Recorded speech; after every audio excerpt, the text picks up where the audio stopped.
Hi everyone, welcome to TNWS channel, and in this short video I will show you how you can fix couldn't install or required dependency error in Valorant.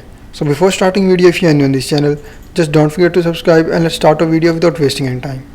So to fix this issue, first of all you just need to go to start menu and open command prompt and then follow every step as I am showing you in this video. Hope so this will fix your issue.